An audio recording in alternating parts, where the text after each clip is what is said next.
Welcome to LOA Today. Walt Thiessen and life coach Tom Wells here. Today is Tuesday, April the 10th, 2018, 9 p.m. Eastern Time, your third daily dose of happy for this Tuesday. Tuesdays are always a triple dose day, and so that always makes it a nice day because we're getting 3 different opportunities to feel good. And that's what we like to emphasize around here, so it's a good thing. Tom, how you doing? How's it been the last day and a half or so? I'm feeling good. I don't think I started the day feeling as excited as I ended up because I had several really good appointments and got a new client today. And just in those interactions that, it's funny how every client I get is an exact mirror of what's going on in my life at the time, you might say. It's like, essentially, like in that aspect, I say, yeah, that's kind of going on with me. That's going on with me. So then I get in the sessions, I'm always getting coaching from myself and from them, in a way, like, because it's such an amazing thing how law of attraction brings us people that reflect something that is good for us to be reflecting on and looking at. And so I felt really, really enhanced after these sessions. It was enlivening. And it was so funny because when I'm really in a good place coaching, that's when other people contact me. So as soon as I got off the call, another person had contacted me about a session, and I just find that it's a vibration. These people come to me based on my vibration and based on their vibration, of course. But when I'm in a really good coaching place, I get more clients.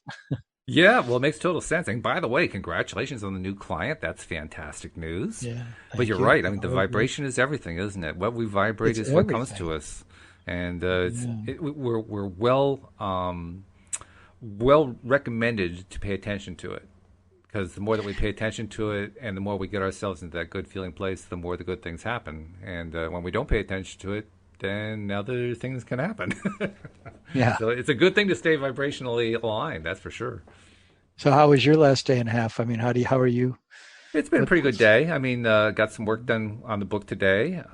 In fact, David wrote up a second story for the book. He only had one submitted like so many had, but he wanted to add a second one based on a conversation we had. He's actually had 2 stories that he submitted that are both about attracting new homes into his life. And they're both really good stories. Oh, that's great. He'd already sent the one in. It was from earlier in his life. And then the one he just sent in was about the house that he lives in now. And, 2 home attracting stories in one lifetime. That's pretty cool, I think. In one lifetime. Yeah, right. I mean, how often do you buy a house or, move? I mean, well, actually, I shouldn't say that. Because my wife has, I don't remember what the number is, but my wife has moved like a dozen times or more in her life, something like that. Yeah. And so, it can really add up. But, most of the time, a house is People only have a few. Yeah, it's a fairly limited set of possible options, right? Yeah. I was in the real estate investment business for 4 years, so I was buying and selling homes. Oh, yeah. So I bought 6, and wow. But every one of them did have a story around it for sure, and how it all worked out. And it's interesting stuff. But it's more fun when you're buying the house that you want to live in. So it's got all those qualities of what you're looking for in that are reflective of your own expansion and your own personality and what you enjoy in life. That you want your house to be this great catalyst for your enjoyment. Mm-hmm. Yeah. Yeah, well, we spend a lot of time at home, so it makes sense to want to attract something that's an ideal place to live. Especially when you have a home-based business like you and I do. Yeah, that's right. Well, that makes it even more important. Really important to me. Yeah, and I got to move out of this place, like I said at the other show. That's right, so yeah. I'm really like trying to get my ducks in a row about letting the universe, making it really clear about what I want. I know it's already in my vortex. It's got to be in me, though, this place where I'm so surrendered and open to receive it, just like trusting completely that it'll come, it'll be the right place, and then, I don't even feel like I have to make this really concerted effort to look that somehow it's going to just show up. It's not going to be difficult. That's the way I want it to be. The same with relationships or money. I don't want it to be like this big laborious effort. I want law of attraction just to like the way my clients came today, just like there they are. They come when I'm feeling good. When I'm in the crux of coaching, that's when the clients call me up. That is a great thing. And you're right. That is the way to do it. I mean, ultimately, that's why we spend so much time trying to get into that high level of vibration, right? That very positive, very good feeling place. Because when we're there, that's when the good stuff happens. So, I mean, and that's the paradigm shift from the old way of it is believing that you've got to go study, and learn, and get your MBA, and then you can do a business, you know, yeah, right. or, you know, and then when you do it, you got to go through this massive planning process. And it doesn't say that it's not important to do planning or have a business plan or something, but, you know, the level of brain energy that people put into and stress, you know, I think that's what's not necessary to the degree that we've thought in the past, you know, that it takes a massive effort to get a massive result, or to get any result. Yeah, well, it's actually more about doing the massive effort first. There's nothing wrong with getting a degree. Getting a degree is good. Expanding your education is good. There's nothing wrong with taking action either. The only thing that it's not even a thing to say wrong. Wrong doesn't even appear in the equation as far as I'm concerned. I think as far as you're concerned, it's not about wrong. No, I'm not saying wrong. But the thing that we want to try to avoid is taking action before we've gotten ourselves into that good feeling place. Yeah. Because when you get into the good feeling place first, then the action you take tends to be more inspired, and it tends to lead much quicker to the kinds of desired results that you want. But when you're starting from that place of not feeling good, then it doesn't matter what the action you take is, it's very likely to lead you someplace that you didn't want to go. Yeah. Or you'll end up with a result and it'll be nice. Maybe it'll be a decent amount of money, even like in your new business, but it won't necessarily be, like you say, fulfilling the real deeper desires that you have for really taking the lid off and having a really great business, you know, like, and feeling the freedom that it brings you, playfulness, it brings you enthusiasm, it brings you, you know, you really feel like you're fulfilling your passion in that business. Like, I think those kind of things have to come from an inspired place that comes from being in alignment with our higher self. And rather than just, well, I put in the hours, I did a lot of hard work, and now I got my result. Exactly. So I can't do that anymore. I can't just put in a whole bunch of hard work. I can't do it. Yeah, I'm with you on that. Maybe if I had to, you know, but I mean, I just don't feel it. I feel like I gotta feel the feeling that life takes care of me. You know, life hands me gifts because I'm vibrating with trusting life. I'm vibrating with enjoying life. What I found is I've gotten to the point in my life where if I try to push through without having that alignment, I can't do it. I used to be able to. I used to be able to push myself to ridiculous levels, but they were truly ridiculous, and they usually led to not desirable results. And you know, that was a large chunk of what happened in my life. Now that I've learned differently, not only do I not want to be in that vibrational level, I can't push through. I just can't do it. I mean, I lose my energy so fast. Yeah. What I used to be able to just push through anyway, I it's just like I give up. Yeah. Like there's a part of me that says I can't do that. You know, got to get me in a better place because this ain't it. That's right. That's what I say. I mean, I've got to do whatever it takes. Go meditate, go for a walk, read some book I enjoy, do something other than stress out about the level of energy I think something takes or the level of effort I think it takes, and just chill a little bit and then go back to it and then see if I see it in a new way, because I usually do then. Exactly, and then I can see an easier way to approach the whole thing. Yep. Well, I want to remind people, first of all, we're going to be continuing our conversation that we last carried out on Monday morning, where we were talking about relationships, particularly from the perspective that Abraham brings to them. Tom, you were bringing us some interesting tidbits that you read and that really stimulated the conversation, so we're carrying that out here. But this is also an opportunity for people who have wanted to call in and talk to a coach. I mean, Tom's a certified coach, you know, and if you ever had questions, or maybe you just wanted to share something good happening, or maybe you wanted to ask advice about something, or maybe you just wanted to say, you know, I've been enjoying listening to the show, and I just wanted to let you know and say hello, because we like that too. We've had listeners who have done that. So, you know, if you're listening live right now, it's very simple. If you're listening live, you're on the homepage, loatoday.net. And from that homepage there, you can see all the places for how to contact us through the Zoom platform. Subscribe and share is there. All the information about how to do the things that you want to do is right there. So, you know, feel free to call in, because we'd love to talk to you. So awesome. Relationships, Tom, we were making quite a bit of progress Monday morning, and we covered quite a bit. And so I'm not even sure. I know that you said to me, I know you said this, you're going to have to remind me what it was that you said so that we can carry on the conversation on Tuesday. And Tom, I have to tell you, I didn't write it down. I apologize. I just don't remember what it was. Back to it might come back because we're going to open that same door of those same points a little bit here. I wanted to just recap a bit before we go on in this chapter. It's the chapter from Getting into the Vortex, the name of the book by Esther and Jerry Hicks, of Abraham channeled things. And this is a small book it comes with a CD for doing meditations. And so, as I mentioned before, there's a meditation in there for general well-being, one for money and abundance, one for health, and then the last one is for relationships. And this is the one that we're focusing on for, this is our third call now, we're focusing on that.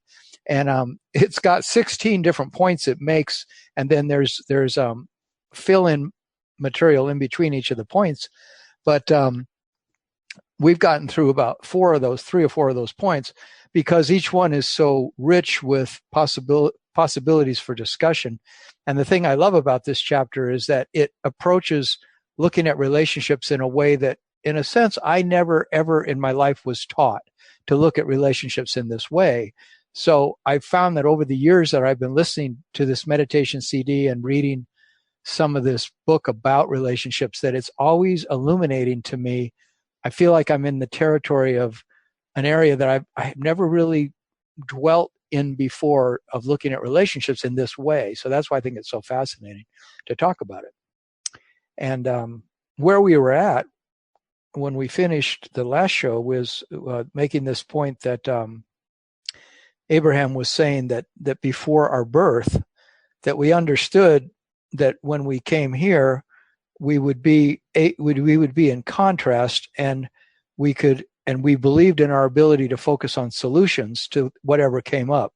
We didn't feel any aversion to problems, because we knew that all the problems that show up here on this earth plane are for our expansion. They're for our eternal expansion, as they put it.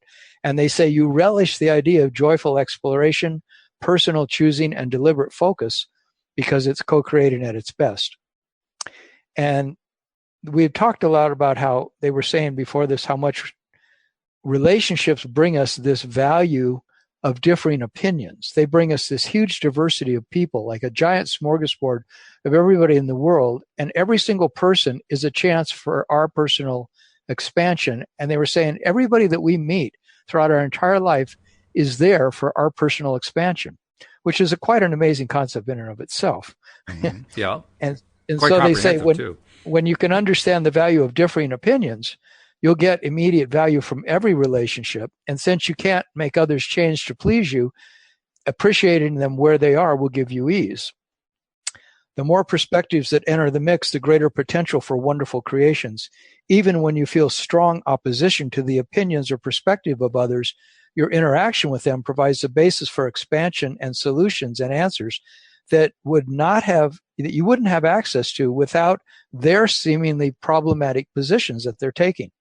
So they say, we encourage you to make peace with everyone who opposes you and with everyone whom you oppose, not only because you cannot insist on their yielding to your perspective, but because their opposing perspective is actually of tremendous benefit to you.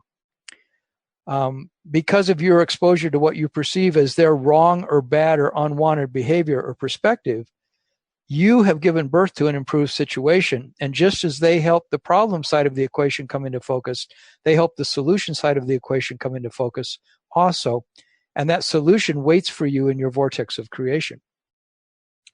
So we could stop there for a little bit. Yeah, that's an interesting point all by itself, because it can seem pretty difficult. I mean, if you're in the middle of a situation with somebody and you're not feeling really good about it because you're at odds for whatever reason, that what Abraham is saying is that is a terrific expansionary case going on, and you're a part of it, and you have a lot to gain from the person with whom you're having the disagreement. That's a big step. That's a really big step. Yeah. It's an important one, and I think there's a lot of validity to it. But still, that's a lot. That's a lot to take on.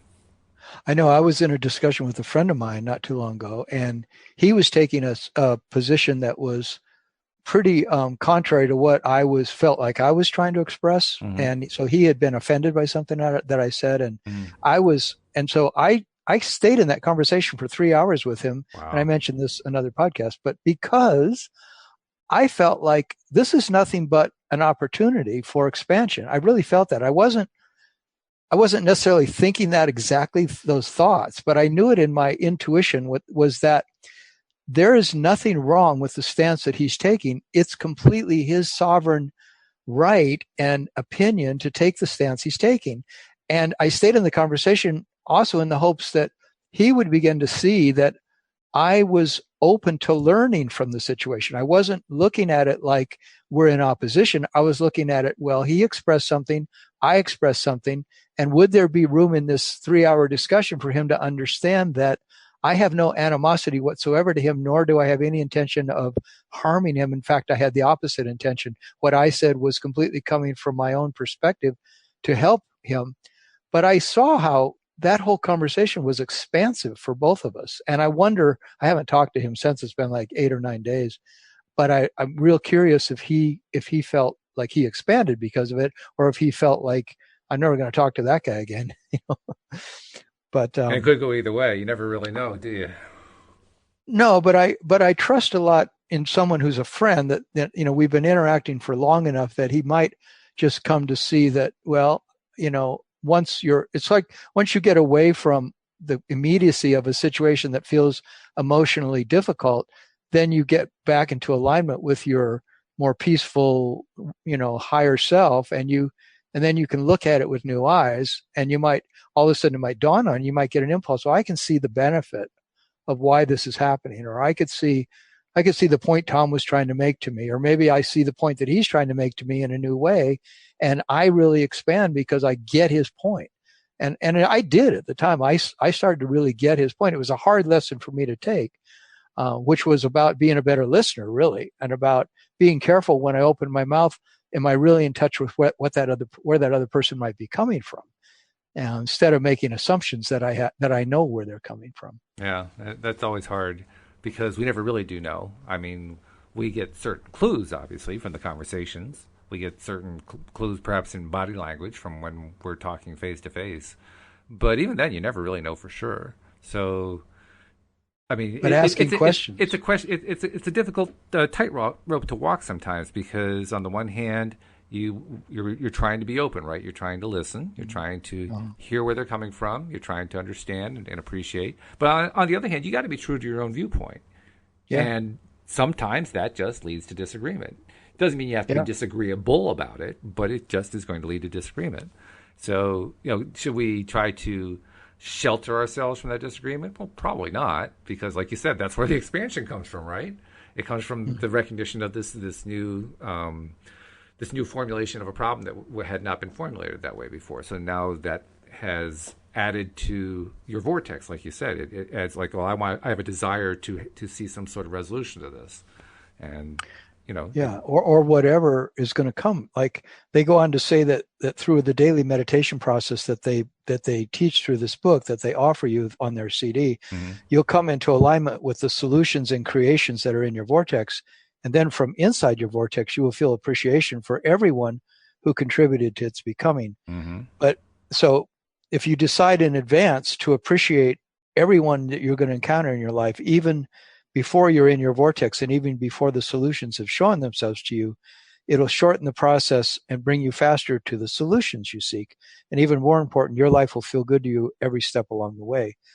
Make peace with those who differ in desire and belief and behavior from your ideas of what is appropriate. And when you do, you do not perpetuate what you consider to be wrong. Instead, you align with the solution side of the equation that has been waiting for you in your vortex of creation. Yeah, that solution side is the important side, because if we spend all of our time on the problem side, all we get is more of the problem. So we need to get to the solution area as fast as possible. Yeah, and I find like with it, for example, in this discussion with this friend of mine for 3 hours, I felt like there was a part of me that was having a hard time letting go of the fact of how wrong I thought he was in a certain sense, In another way, I could see his perspective, but another way I saw he was, I thought he was sort of hiding, running from his own reality check with his own emotions, and where is he really at? And so I felt that, sort of backed up about the fact that I wish he would get off his intensity about being right, Mm-hmm. that he's so right. But on the other hand, it was like I was listening with my other ear and kind of hearing this guy who was simply being who he was and Mm-hmm. being in the position he was in, and then asking myself, what can I learn from this? What can I learn from this? Yeah, and there are a number of things that you can learn just generically. There are also specifics for that particular person. But I mean, one of the things you can learn is that person is doing the best that they can under the circumstances. Yeah.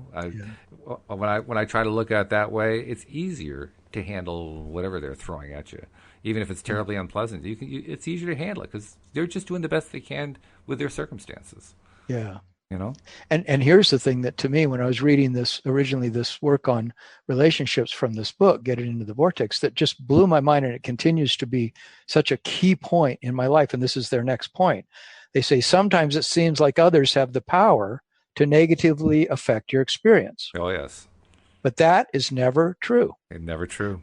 Only your response to them has the power to pinch you off from the naturally good feeling person you are. That's right. And, that's like such a lesson. That's the one that should be taught in elementary school. Oh, yeah. It's only your response to that person that's pinching you off from your good feelings. They actually can't do anything to you.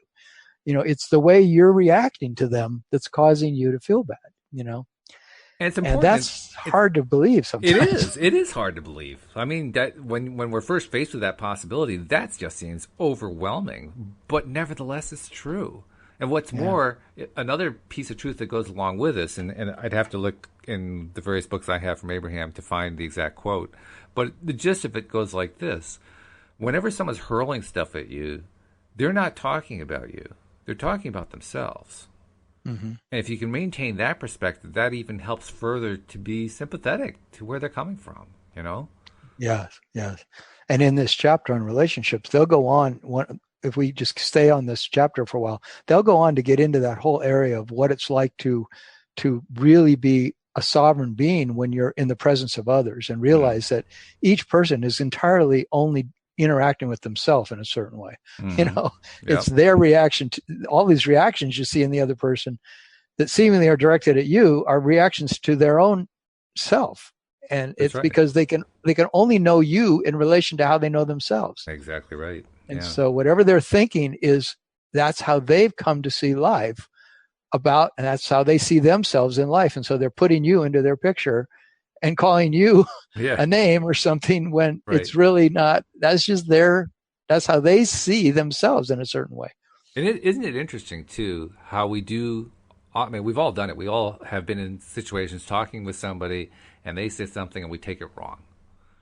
Mm-hmm. And we've done it, and we do it many times perhaps. And every time that we do take it wrong, we always are finding some way to point at them. But we're the one who's taking it.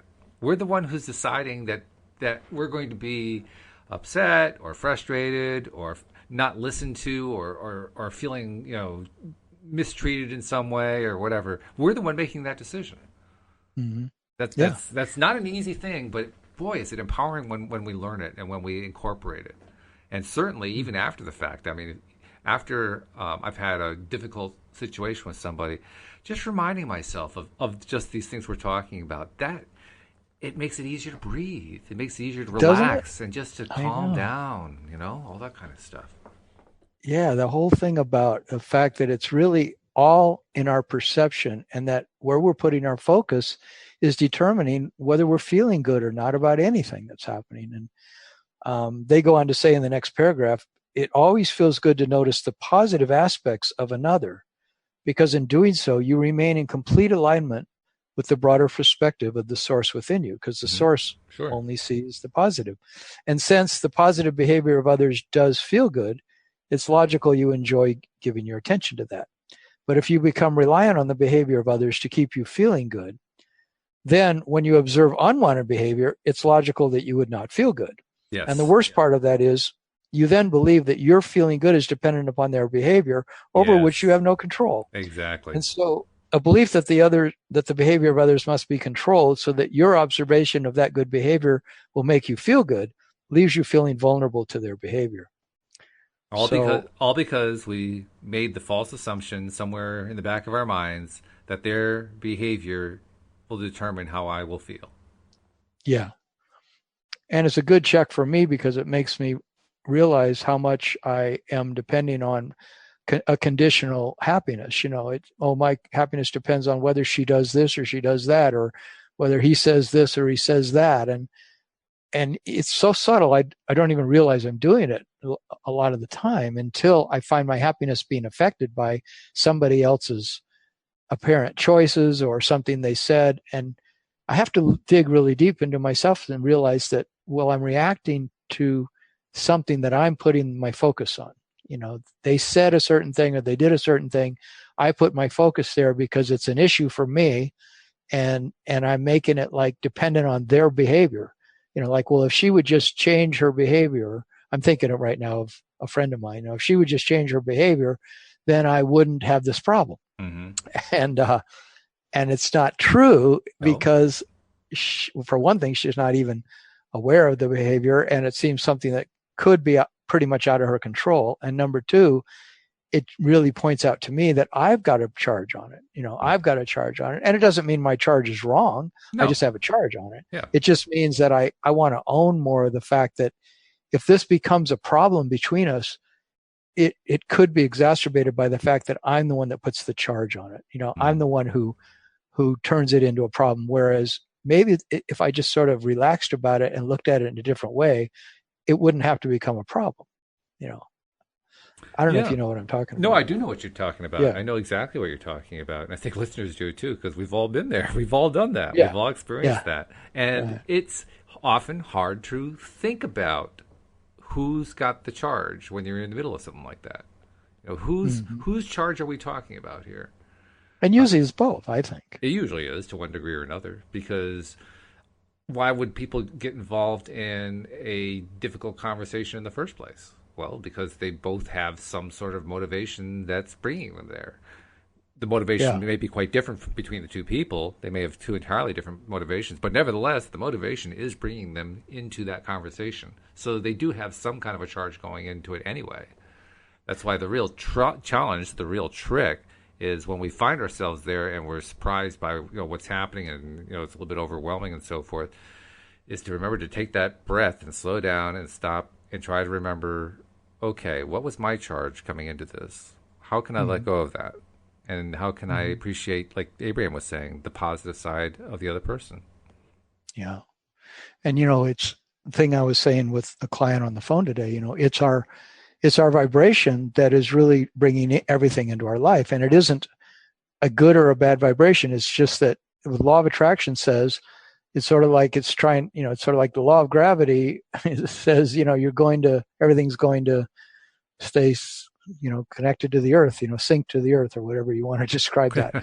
But in this law of attraction, it basically just says, well, look, whatever the vibration is that you've got going on inside yourself, whether you see it or not, that's how come that person's showing up in your life, or that's how come that situation happened with your car or with your computer or with your dinner or whatever. It's like those situations are reflecting constantly your vibration. But especially with people, it's amazing, like that person shows up at that time because that's exactly what we're vibrating with. It's hard to fathom that, that's a little hard sometimes. I mean, especially if we're not familiar with this whole LOA thing, that I attracted that person. How could I possibly have attracted that person? How could I have attracted this negative situation? I wasn't wanting a negative situation. Yeah. I was talking with a coach recently, and she was coaching me, and I got really upset with her because of the way she was talking to me. And I felt like that couldn't have happened if she didn't have something going on in that same vibration. Mm-hmm. So, when she said afterwards, it was entirely my vibration, had nothing to do with her whatsoever. It was entirely my, immaturity or whatever, my lack of awareness that caused me to get angry. And I felt like, let's have a discussion about that and find out, is there a possibility? What was your vibration that could have brought that about in me? Just curious, not that she's to blame, but isn't there always, if I'm in any relationship with a spouse or a partner or even a friend, I want to know, or even a person at work, I want to know how my vibration is bringing about the reaction that I see happening in them. Whether it's a good reaction or it's a negative reaction, something that's difficult, I want to know. And so in a good relationship with a partner, it's like that's where the best conversations come from both of the partners owning the fact that they have something to do with the way things are unfolding. Yeah, well, we both do. I mean, that's the old cliche, right? It takes two to tango. Yeah, well, the old cliche. Yeah, there's a lot of truth to that because it's impossible to have a one-sided argument. It's impossible to have a one-sided disagreement. It's not possible. It can't be done. There's no way to accomplish that, which means we're both bringing something to the table. Well, okay, once we've acknowledged that we're both bringing something to the table, then the next question becomes, all right, well, what is it and how are we going to deal with it? And sometimes Abraham said, it's just some vibration in you. It doesn't mean that it's a dominant vibration. It doesn't. They even talk about it's like could be a residual vibration. Could be something that just got stimulated in you from a television program you saw the night before. Oh, yeah. Not everything has to be tied to some deep childhood wound or something of a great significance. It can just be that, wow, it shows us a little bit something about a vibration we still have going on in us. And that's the thing I like because I don't like it too, because like a client was saying today, it's painful to admit sometimes that we still have some vibration going on that's causing a situation that we don't like at all. Oh, yeah. And so why is that still coming up for me? I thought I was done with that 3 years ago. Or, I can't believe that this is happening and it feels so bad to me. Why would that be happening? And I like it how Abraham says, you always ask the question, why this now? Why is this showing up right now? And it's a fascinating question to ask, I think. It is a fascinating question. And it's also a question that gets to the heart of what are we bringing to the table? Because we can't be responsible. I mean, we know that. Let's make that a given. We can't be responsible for what the other person is doing. We can't be responsible for what they're saying. We can't be responsible for any part of their part of the exchange. We can be responsible for our side of it, and our side of it includes what we're bringing to it in the first place. So, I think really all good listening has to start with listening to what you're saying to yourself, and where's your starting point. And understanding what that starting point is, and then noticing if it's a starting point that is not in good vibrational alignment, because that's really where it all starts from, right there. Yeah, I think it's where it starts and where it ends. I mean, listen, this next paragraph is right about that. They said, "We would like to help you understand that neither the good feeling you find when you observe wanted behavior in someone else, nor the bad feeling you find when you observe unwanted behavior, whether either in another or in yourself, is actually the reason you feel good or bad. It's not because you're observing it, the wanted or the unwanted behavior. The way you feel, whether you feel good or bad, is only ever about your alignment or misalignment with the source within you. It is only your relationship with the source within you, with your own inner being, that's the reason for the emotions that you feel." Yeah. Why it's nice to find things in your physical environment that enhance your good feeling alignment with your inner being. Your understanding of why you feel good will make it possible for you to feel good regardless of the behavior of others. Understanding that the way you feel is really about your vibrational relationship with your inner being, with the source within you, with the expanded version of you who resides inside your vortex, gives you complete empowerment and absolute freedom. That's still a huge lesson in my life. I think it's huge in anybody's life, because until we're completely able to master it to the point where literally we're just riding downstream, the downstream, upstream metaphor, then that's going to keep coming back to haunt us. In a sense, it's almost like we're trying to learn it, that we're trying to learn the downstream thing. And if we can just learn the downstream thing, then that irons itself out, what you just described.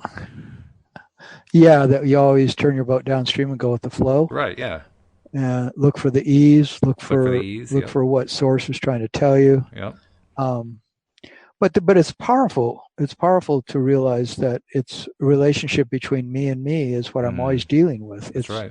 It's so easy for me in relationships to think there's all these other people and they've got all their opinions and their feelings, and it's like a minefield, I find that I could offend them or I could please them, but I mean, as a kid, I was always trying to please, and trying to make sure that there was no waves, because my parents could get really emotionally distraught at times, and I wanted to always keep the peace, And then I was that way when I was married. I married into a family that had a lot of emotional difficulties, and it was always like I was trying to keep the peace. I was trying to keep the waves from happening, and really to realize that was all about my relationship with myself. It's like fascinating. Even the family I picked was so that I could deal with my relationship to my own self, not with these people. They're part of my expansion, but I came in this life to deal with my own relationship to the source within me, to my own emotions. Which is a big thing all by itself. When we're in the middle of a very emotionally charged situation, more of an unpleasant one than a pleasant one. If it's a very, very pleasantly, heavily charged situation, we're just loving it. We're just enjoying it. So I think we can put that one aside for a moment, because that one's easy. That one we can handle any time of the day or night, 7 days a week. Bring it on. I love it. You're saying when things feel really good? When your things are feeling really good, yeah. Yeah.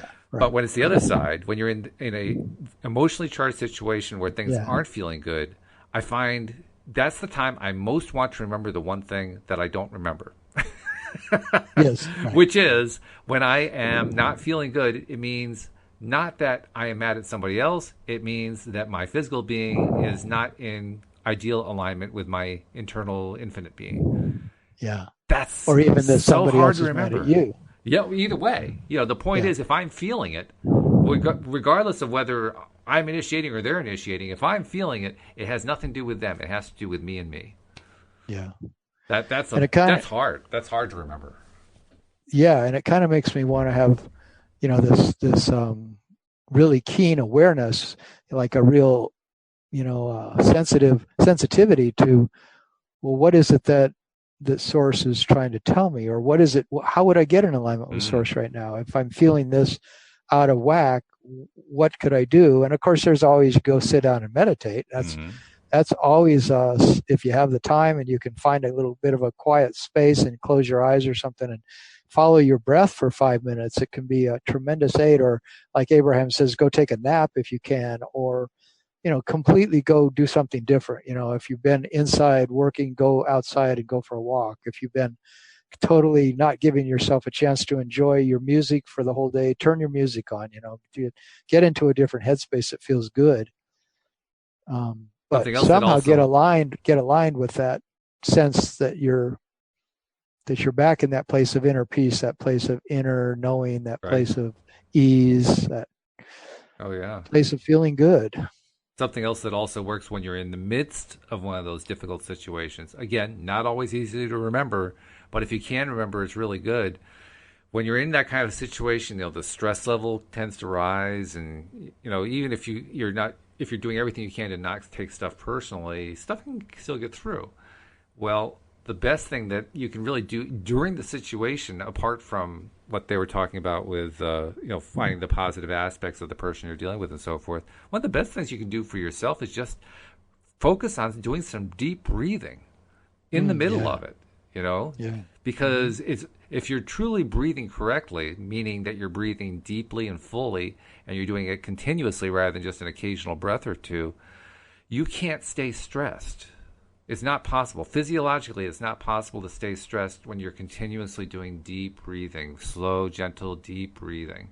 As long as you're continuously flowing the oxygen, the stress flows away, even in the midst of a crisis like that. Yeah. Now, is that easy to remember? No, it's not easy to remember. But if you can remember it, that's another good tool to have in the quiver, so to speak, or in the toolbox. Well, I just want to suggest one way to make that easy to remember that I've been practicing since I was 23 years old, and it came because of the teacher I had from India, the guru that I was with since I was 23. He would said that that what you want to be doing during your day is remembering your breath. That's sort of like what he taught us. That's literally the best thing you could be doing throughout your entire day, is as much as your time as you can possibly spend, notice your breath going up and down, going in and out. And he says it becomes the foundation of a life of inner peace, is by doing that. And so I developed over the years, because I always wanted to merge with the infinite. I wanted to be in touch with, who I really am as a divine being. And so I was always trying to remember my breath. I'd be driving, on an 8-hour drive, and I would spend half of the time trying to remember my breath. Wow. And actually, I would get into great places of peace. I mean, great, deep places of peace. Wow. Because when you do that consistently, it takes you to an amazing place. It's wonderful. But then I learned to do it like if I'd be in a difficult conversation with somebody, or let's say I'm standing there talking to 3 different people, and I'm not even following the conversation because they're talking on a level that I can't quite understand what they're talking about. Well, I can ask questions and things, but sometimes I would just sit there and follow my breath and listen. And I would get into such a good feeling place. I would feel like, in all kinds of situations, that I don't have to really be affected so much by my external environment all the time, that I'm carrying this inner peace inside me that I can always follow my breath. It's always an option. And so I could be sitting in a lecture, I could be sitting in a movie, I could be anywhere, and I could sort of just decide to be more noticing that than I am being affected by anything externally. And it's a great practice. I highly recommend it. Yeah. I mean, it's not a cure-all by any sense of the word, but it certainly helps. There's no doubt. I mean, a lot of it has to do with how far the momentum's gotten, right? That was a big part of our conversation this afternoon. Wendy and I were talking about how momentum plays a role in all this and how it's often misunderstood. But the more momentum that's been built up, it's going to take a while to kind of unwind that. And just breathing alone isn't going to do that real quickly. No. On the other hand, even if you are wound up like that, it does still help. It slows you down, if nothing else.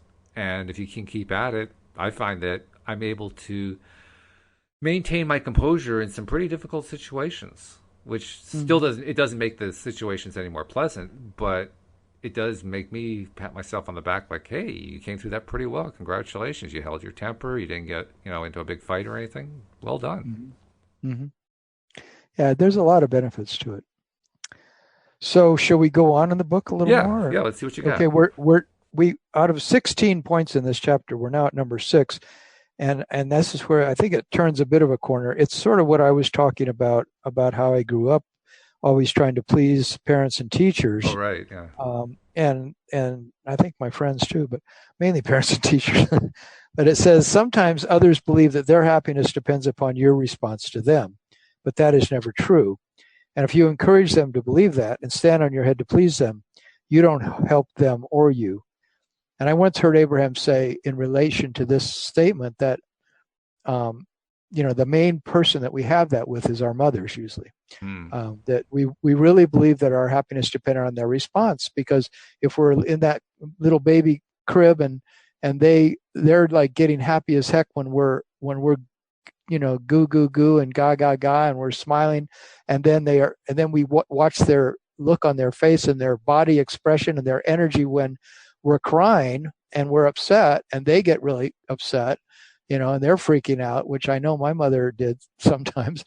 And, it's like then we learn, well, if I want to get a good response from mom, I better be as good as I can be. And and so I'm going to try to please her all the time, because that's how I get her love. That's how I get her nurturing. That's how there's peace in my vibration if I please her.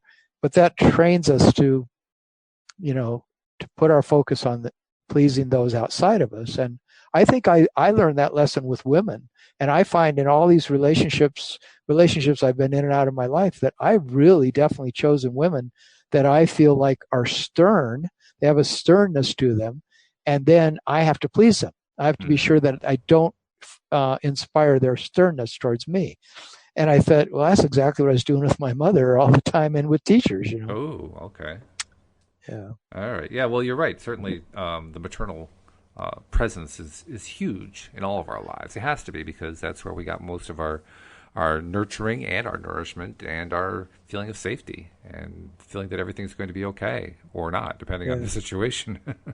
Yeah. So no wonder that we look for that for trying to please that person. It makes a lot of sense.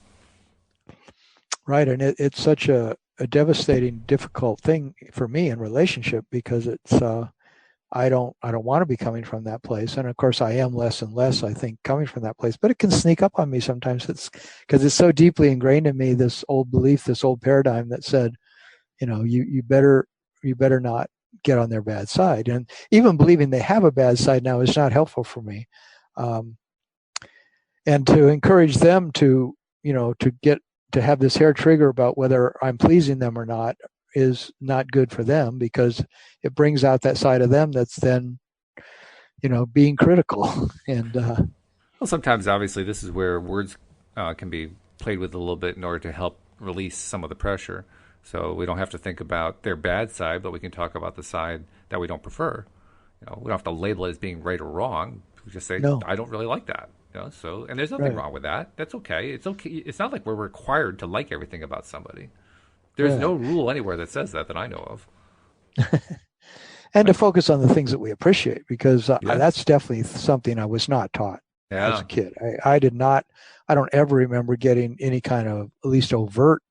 I guess my mother had a lot of appreciation for things, and she was a good example of that. But I don't remember ever getting any kind of teaching that said, if you focus on what you appreciate more than what you're afraid of or what you think is going to go wrong, that you'll actually be much better off. You'll get more and more of the things you want by focusing on the things you appreciate. Yeah, for me too. I mean, that was quite late in my life before I got that message. It was not something I got early on. So I don't know if things have changed at all. Maybe they're, generationally things change, right?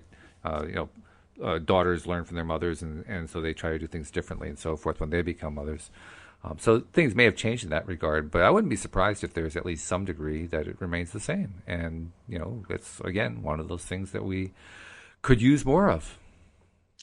And I think it's to the degree that the mother and the father believe and know that they are responsible for their own happiness, and they don't believe that the child's behavior is making or breaking their happiness, or that unless and until they teach their child to have better behavior, that the child won't learn. Because I think it's really important that the parents, I notice Abraham stresses that a lot, is that the parents do a little check-in with themselves. How much am I in an expectation that my happiness depends on my kid's behavior? And if I'm in that place, they say, go take a time out, go to your bedroom and lay down on your bed for a while until you feel centered and aligned with source, and then go back and deal with that problem with your child, because you'll often see it in a different light. And I'm always impressed whenever I see, like, Louise and I are in a store. Well, first of all, Louise is like a child magnet. I've mentioned that before. But she's like a child magnet? She's a child magnet, especially a very young child. We're in a supermarket, and we're in the checkout line, and there's a woman with a child in the cart, and the child is crying or whatever. And then Louise will look at the child, and somehow the child will know that Louise is looking, and you just watch it. The head snaps over to where Louise is, and the baby's looking there, and Louise will smile and say something to the child very pleasantly and so forth. And that crying child instantly starts to smile, like, who's this person who's paying this attention to me? It's just an instantaneous thing. So that's always fun to watch. But the point I was leading up to, I'm not sure if it really connects or not, but I think there's some sort of connection here. I love it when I see a rare parent. I don't see this very often, but I do see it occasionally. I see a parent who has a child who is acting up, or who is crying, or who is, in need of a nap, or whatever it might be, or just, they're just not in a good space. They're feeling in a negative space. And the parent doesn't buy into it in any way. Mm-hmm. The parent actually takes a calm and happy attitude toward the child. Mm-hmm. And I love seeing it, because when I see it, inevitably, it may not happen instantly, but within a minute or two, the child calms down. Now the conversation is becoming non-emotionally charged, and the child doesn't necessarily always get happy, but they've accomplished the same goal without a timeout, without an accusation, without doing any of this other high dramatic stuff. They just kept them in a happy place by being in a happy place. I love seeing that when I see it. Teach by example, yeah. Absolutely. I mean, they're just... That's the only way we learn, ultimately. Yeah. So if you're one of those parents who behaves that way, and I've seen you in the stores, well, kudos to you. I am very impressed. And Abraham said there's another way too that goes right along with that, and that this uses words, but that if you cultivate a relationship with your child where you see their positive qualities, and you keep thinking about them, and you talk to them about their positive qualities, and you that's your focus, right? And so then when the negative things show up, you might find yourself saying, God, it's so unlike you to go to this place. Most of the time I've seen you deal with the same kind of thing, and you deal with it so well. You're so, you just always know the right thing to do and the right thing to say. It's funny that right now you're feeling so upset about this, and so there's different ways that we can address people when they're in a certain place that can really cultivate within them and within us a further appreciation of their resources, that they're very well resourced person, and that they're really, this is just an aberration that they're freaking out. This is unusual. Yeah. And yeah, so, fact, I mean, that's different if there's already momentum going where the kid is freaking out all day long every day. Right. That momentum has to stop first but that often takes the parent doing different things than they've been doing. And I've also seen parents trying to mimic that behavior I was describing. The behavior I was describing is where the parent actually is genuinely communicating and listening, and actually every time I've seen it, the parent gets down to the same level as the child, so their eyes are on parallel with each other. Yeah. But I've also seen the other kind of parent who tries to mimic it but doesn't really know how to do it. So their position, their body language is that they stay up above and afar, and they just try to project happiness at the child. But they aren't really interchanging with the child. There's not an exchange of understanding going on. There's not a whole lot of listening going on. There's not a whole lot of nonverbal communication going on.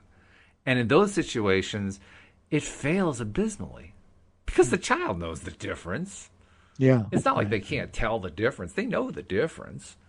It's just fascinating. The difference between a parent who really knows how to just get into that place with a child in a very calm and very positive way and help the child relax versus the parent who kind of like tries to toss it at them,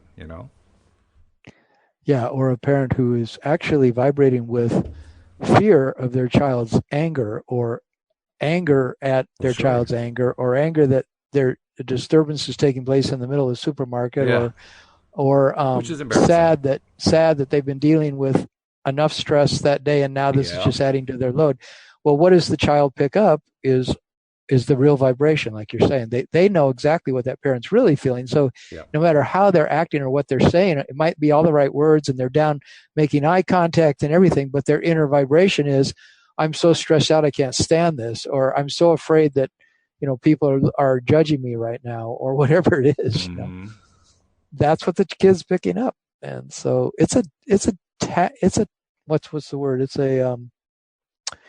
a great choice of personal expansion to choose to be a parent. And it's sort of like choosing to enter into a relationship. You're in both those situations, we put ourselves in a crucible of alchemical change, you could say. It's where the lead changes to gold because it's a trial by fire sometimes. We've got to get to the point where we can go into that alignment with source no matter what is coming at us from the external world, or even from our own level of fear, that we still can find our alignment with self. I was just remembering something that happened many years ago. My niece is actually scheduled to be married this year. So this coming September, she's going to become a married woman. But many, many years ago, she was in, like the range of 2, 3, 4 years old. And she was living with her mom, my sister, with my parents in Virginia at a lake called Smith Mountain Lake. And we went down there to visit. It was early on in my relationship with Louise, so Louise and my niece Michaela were getting to know each other. And there was one particular occasion where my sister, my brother, Louise, Michaela, and I think my brother's girlfriend was there. I can't remember for sure. But at that point in time, we were all going out on the water, because obviously when you're on a lake, what do? You go out on the water. That's what it's for, right? Yeah, hopefully. we were all kind of burned out. It'd been, for all of us, we've been having rough years, and so we really needed that vacation a lot. And Michaela, being like a 2 or 3 or 4-year-old or whatever she was, she needed a lot of attention, and she had a lot of needs, and so on and so forth. And so we were tending to those needs, and we were, she had this she wanted to do and that she wanted to do, so we were trying to honor the things that she wanted to do. And finally, it got to the point where we just needed some quiet time, and she was just being, what a young child does. And I remember saying, okay, I needed to draw a line here. And so I went up to Michaela and I got down on my knees so I could be really low because I'm a tall guy, right? So I had to get really low to get down to her level. And I explained to her, we've been doing all these things that you wanted to do and we love doing them with you, but we've all had a tough time this year. It's been a rough year for us. We all need just to kind of rest. And a child, when they're resting, when they're feeling tired, they have different things they want to do. Sometimes they need to run. Sometimes they need to do things. Adults, we tend to not just need to just calm down for a bit. Do you think it would be okay with you if we just went off and did this little boat ride that we want to do in a very calm way, just because we need it for a while? And my niece, who up until that point had kind of had a little bit of a nutty, just calmed right down. And she said, okay, we can do that. I'll never forget that. It was so you made great. That real communication with her. Yeah. It was a real connection, and of course, she was totally reasonable. Every human being is reasonable, even a little kid. Yeah, it's just a question of making that connection. I've been in the security business for about 10 years of my life, and I worked with high profile clients and with big giant conventions and events, and one of the details I was part of sometime was the security crew that handled really difficult people who were at the event and who were causing a disturbance. And then you had to go talk to that person during the event when you didn't want the event to be disturbed because the speaker was on stage speaking, for example. And so I remember this one guy, he was the head of that division of people that did that. And he was so cool, he's got a big beard and he's just like good looking guy and really short. And he goes up to, some guy who's like occupying a seat he shouldn't sit in and he's causing a problem and he's talking too loud and he's really upset about something. So this guy would go up to him and he would just get down like right by his chair, right at eye level. And he would, just look in their eyes really with a really nice smile, and he'd be meditating, he'd be following his breath, and he'd say, so it looks like something's not working out too good for you right here. What I would like to ask you was if you could come with me and we're going to get you a different seat that's going to be actually better for you. Would that work for you? It's like we need you to come with us right now.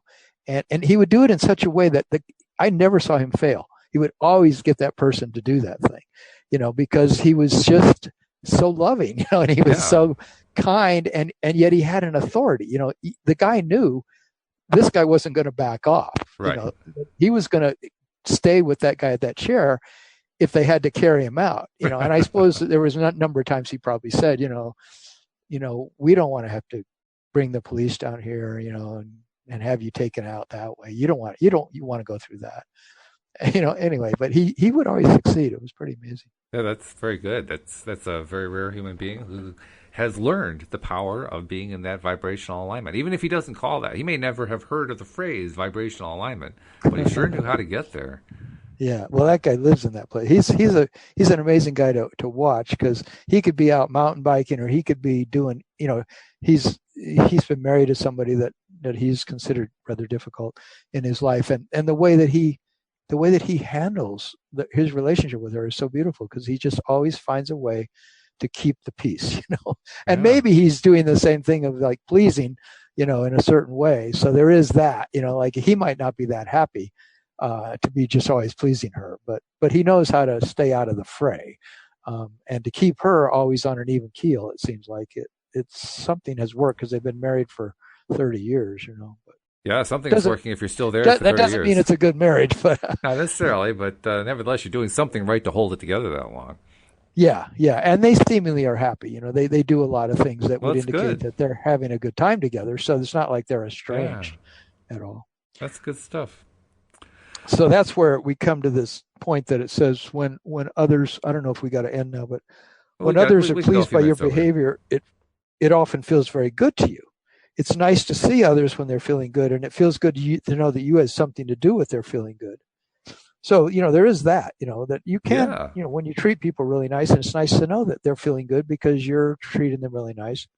But they're just saying that if any of them come to rely on your behavior for their good feeling, then both of you are at a great disadvantage. Oh, yes. Yeah. Well, more than a great disadvantage, you're basically setting yourself up for something really unpleasant.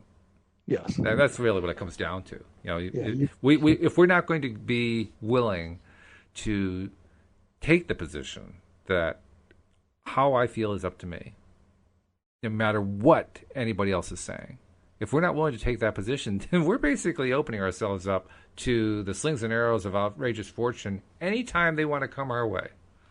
Yeah. But if we take the responsibility and we say, you know what?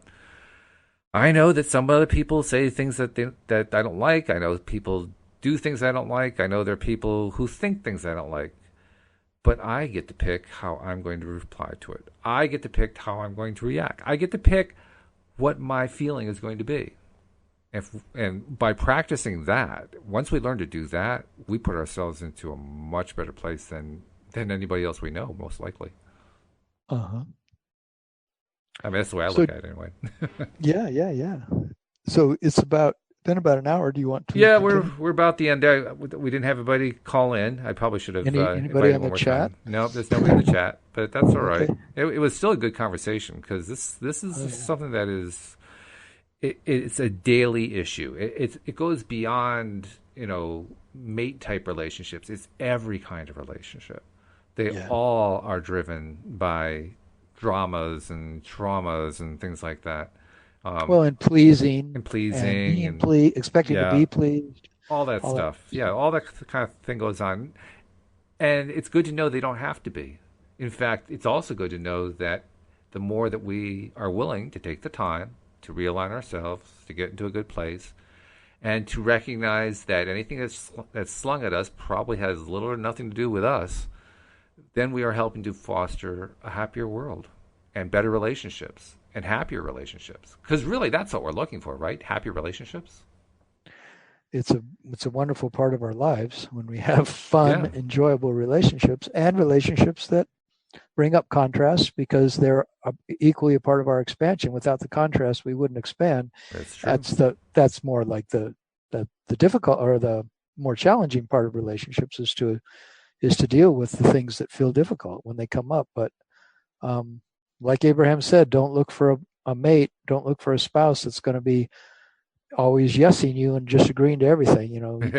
Look for somebody who's on a little bit different track than you are, and your life will be 10 times more interesting with that person. Absolutely true, and I can attest to that from personal experience because my relationship with my wife Louise is exactly that. Do we agree on everything? No. Do we agree on a lot? Yes. Do we need to agree on everything? No, because that's part of what makes it interesting. And you probably have grown a lot because of that. Oh, absolutely, yeah. I mean, we've been married. Let's see. This will be the 18th anniversary. No, I'm sorry. This will be the 19th anniversary this year. And in those 19 years of marriage, I mean, I don't know how to measure it, but whatever yardstick I use, you have to multiply it by at least 100%, and that gives you an idea of how much I've grown. Well, that's a lot. It is. It is a lot, and it's a good thing, and I'm very grateful for it. Well, Tom, this has been good. Before we go, how does somebody reach out to you if they're looking for that personal attention? Because sometimes you need to have it. Well, I invite you to go to my website, youarejoy.com, and that's the three words, youarejoy.com. And there's a page there you can see in the menu that is a free 1-hour coaching session. So you could sign up for that on the website with your name and your email, and then we'll have a session together and you can talk about anything that's up for you. And then from that, you can decide if you want to do further coaching or not, but I will put no pressure on you, of course, to do anything. Very good. Yeah, that's a good thing. Well, I'm looking forward to our next session. That'll be on Friday. So, I look forward to talking to you then. Yeah, me too. All right. Maybe we'll continue this. We just might. This is a conversation, a topic that can go on for a long time. So, I mean, it's got a lot of ins and outs to it. It has a lot. I mean, you haven't even begun to finish that chapter that we're on, and it just got like bullet items. It changes significantly as we go through it too. So all the more reason to talk about it. Some really interesting points. All right, so let's talk about it more on Friday. It's going to be good. All right, and we invite our listeners to join us as well, not only for that show but for all the shows here on LOA Today. So until next time, goodbye, everybody. Goodbye.